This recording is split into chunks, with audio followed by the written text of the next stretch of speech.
should Keir Starmer and Kebby Badenoch invite the cameras into their cabinet meetings, would it have the same impact on their popularity as they had for the Osbornes? I'm not sure that the Starmers, a reality series, would have quite the same pull. What about the Badenochs? I think you could definitely get good viewing figures for that. Of course you do, Michael. Loyal to the last. Well, look, somebody had information, if not cameras, in a cabinet meeting yesterday, didn't it? Because it seems that we've been briefed that Angela Rayner issued an ultimatum to Sir Keir Starmer, warning that the UK is facing a repeat of course, last year's terrible summer riots following that awful murders and situation, in Southport. That we need to address people's concerns, speaking as well about the Epping Hotel and the placards and the demonstrations and the arrests that followed that as well. We need to address this because the population is on the ragged edge. I'm not sure that was her phrase, it might have been someone else's, but it's a phrase that's been used. I think this is a mistake on Labour. Mistake to government to brief this that. out. No, I think it is a big mistake.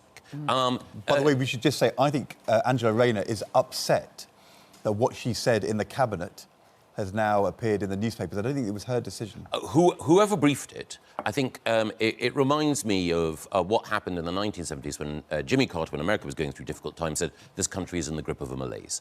You do not, if you are the government, accentuate the negative in this way, and you certainly don't suggest to people that violence might be about to break out in this way. Although Nigel Farage said, the day before, he said, I don't think anybody in London even understands just how close we are to civil disobedience on a vast scale in this country. Is it OK for Nigel Farage to say it, but not for Angela Rayner? I think it's understandable why Nigel Farage says it, but I don't believe that anyone should be doing anything to anticipate or to seek to in any way say, well, look, this is inevitable, because that either tacitly encourages or makes the government seem essentially at the mercy of events.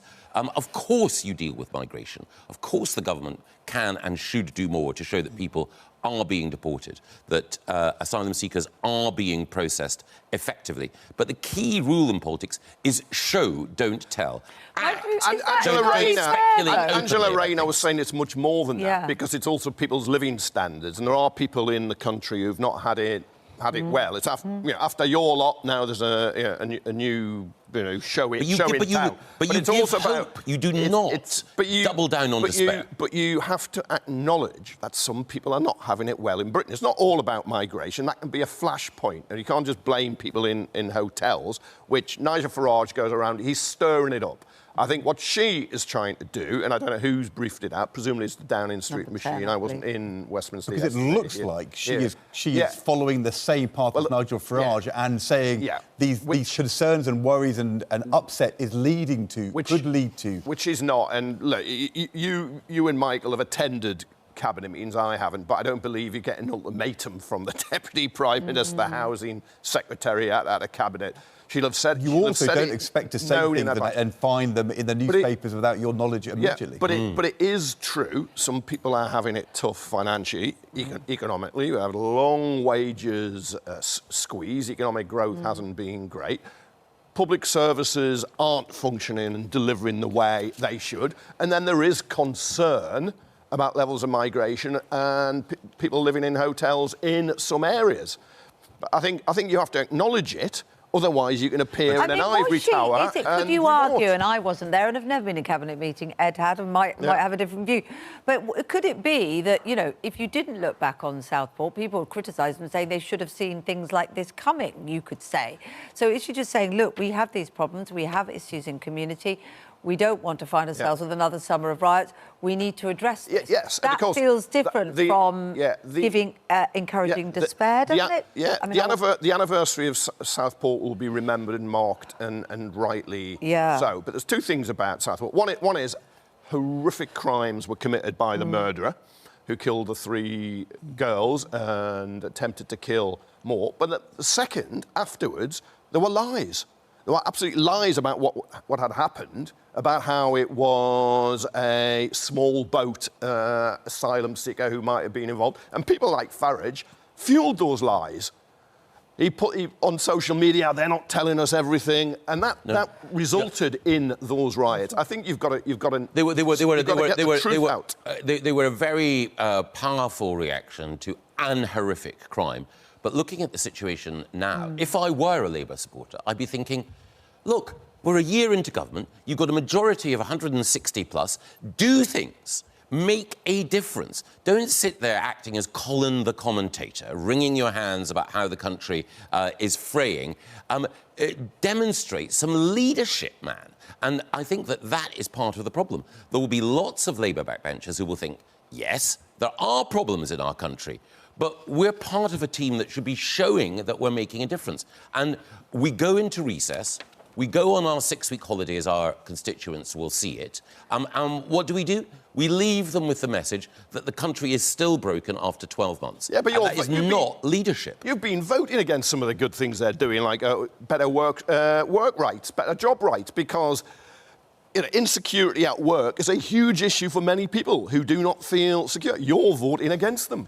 Of course, I'm going to vote against anything which will actually increase unemployment and make our economic position more difficult. But I was trying to empathise, however imperfectly, with someone who had voted with hope in their heart 12 months ago, and then sees a government talking the country down. Keir Starmer's principal critique of Kemi Badenoch is that when Kemi Badenoch raises some of the economic problems that she sees, that she is talking the country down. And now, Number 10 are briefing the country down. That is not the way, not the way to restore optimism in this country. You know, and also, it is not the way when you've got the Indian Prime Minister visiting, you say, welcome Narendra Modi, by the way, the country is falling apart. I don't think he's going to be grabbing that newspaper and thinking that. He's going to be thinking about his trade deal, Narendra Modi, when he comes, rather than Keir Starmer will. But what is true, Kevin, is that Nigel Farage will look at these stories out of the cabinet and think, you know,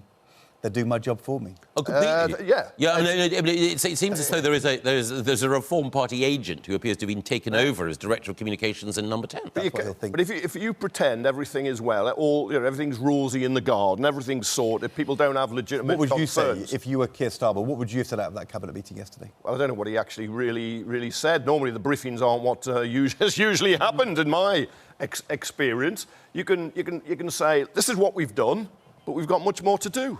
I mean, that is it. Much done, much more to do. Which 2001 Labour slogan in the general election. A lot more to do. That's right, yeah. Well, not unrelated subject in some ways. Counter-terror police, and we're speaking to a senior member of that, the head of the Met Counter-Terrorism Department, are warning families, particularly in the summer holidays, to be very alert of the threat posed to youngsters online. In all sorts of ways, which we know it's something we've talked about before, isn't it? That sort of horrible luring in and people who are vulnerable being led down to ideology and actions which might not be helpful. But this is also, I think, alerting parents to something very different, which is actually they could be talking to people, lured into perhaps sharing photos, which then leave them exposed to blackmail. And, you know, school holidays are here. It feels nerve-wracking for many parents, doesn't it? Yeah, my children, who are now in their very early 20s, of course, are part of the generation that grew up online. And again, I can see from their own experience the way in which both certain online images can make young people feel inadequate, make them feel that their own lives are not as glamorous as the figures that they see online. But it is also the case, you're right, that there will be often predatory young men who will encourage girls to share images and online as well. and then subsequently effectively, I was about to say emotionally blackmail, it's worse than that. Literal blackmail. Yeah, precisely. Well, And the collapse this of is the criminal community endeavours. is what they're concerned about. Yeah. Isn't And again, you know, whatever the technology, I think the most important thing is just to encourage young people to be able to say no. If I had my life again as a parent, the one thing I'd really change, and my kids are in their 20s and 30s now, is I wouldn't allow them to have their phones, tablets, laptops in their bedrooms after, I don't know, 9:30, 10 o'clock.